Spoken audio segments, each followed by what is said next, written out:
আপনাদের দুজনের মধ্যে আমি যাকে সিলেক্ট করেছি সে হচ্ছে মিস মুনা। হোয়াট স্যার, আপনি সব কি বলছেন? আপনি তো এতক্ষণ ধরে আমার ফাইল চেক করলেন, তাহলে আপনি জবটা ওকে দিয়ে দিলেন কি করে? তাছাড়া স্যার, এই মেয়েটা কতটা বেয়াদব, আপনার সাথে কত বেয়াদবি করেছে, ওর মধ্যে তো কোনো ম্যানার্সই নেই। আপনি স্যার যা করতে পারেন না, ওকে স্যার আপনি জবটা দিতেই পারেন না। আপনি এখনো বুঝতে পারছেন না যে আমি কেন ওনাকে সিলেক্ট করেছি? মানে স্যার আপনি কি বলছেন? আমি তো কিছু বুঝতে পারছি না, আমি কি করে বুঝবো? আপনি কি করেছেন সেটা কি আপনি ভুলে গেছেন?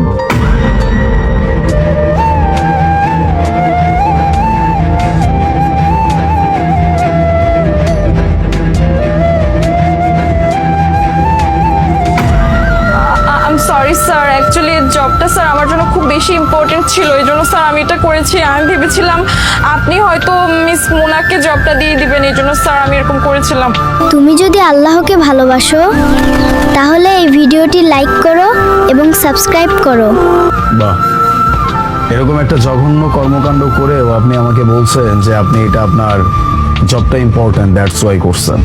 আপনার যদি এত ইম্পর্টেন্ট হয়ে থাকে তাহলে নিজের যোগ্যতা দিয়ে সেটা প্রমাণ করতেন, নিজের যোগ্যতা দিয়ে এই জবটা নিতেন। কিন্তু আপনি যে কাজটা করছেন এটা দিয়ে আপনি কি প্রমাণ করেছেন আপনি জানেন? আপনি যে একজন লুজার, আপনি এটা প্রমাণ করেছেন। বাই দ্য ওয়ে, আপনি যেই কাজটা করেছেন এটার মাধ্যমে আমার জন্য একটু ভালো হয়েছে, কারণ আপনি আমারই অফিসের একজন এমপ্লয়িকে দিয়ে এই কাজটা করাইছেন। আমি এখন বুঝতে পারছি যে আমার কোন এমপ্লয়ি কতটুকু কাজের প্রতি ডেডিকেটেড আর তারা আমার কোম্পানির জন্য কতটুকু কি করতে পারে। যাই হোক, আপনার সাথে আমি কোনো কথা বাড়াইতে চাচ্ছি না। বুঝবো এখানে স্ট্যাম্প আছে, আপনি এখানে সাইন করে দিবেন আর কালকে থেকে আপনি আমাদের কোম্পানিতে জয়েন করতে পারবেন। Congratulation. Thank you sir, thank you very much. আমি তো একটা মুহূর্তের জন্য এটাই ভেবে নিয়েছিলাম হয়তো আমি জবটা আর পাবো না, কারণ আপনি তো আমার ইন্টারভিউ নেননি। But thank you so much.